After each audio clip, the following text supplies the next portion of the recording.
Hey everyone, I want you to know that I haven't forgot about you. We've just been doing life. Between my career as an engineer right now and trying to run the side business, just wasn't any time for making content and shooting long videos. We've been doing pretty good on Instagram, yeah, a little on TikTok. I'm just not great on TikTok, just to be honest. Our Facebook page, it's gained a lot of traction though. But with all that being said, we've decided to slow down on the side business goods and focus more on uh, content.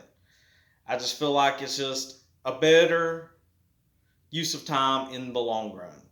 With that being said, I'm not going to just post woodworking videos.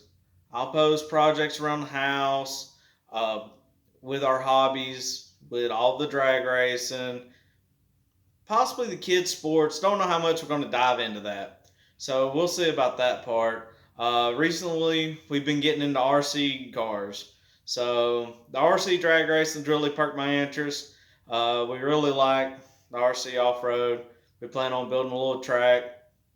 Uh, Currently, we're in the process of buying some property that we hope to build a small farm, homestead type deal. We're not doomsday preppers or anything like that. We just want to teach the kids how to be able to fend for themselves, have a little farm, build some responsibilities. So between that and life, uh, we've just been busy. So plan on seeing us here more soon. And if you want to give me any suggestions, just drop them in the comment or message me, and I will catch y'all next time. Have a good one.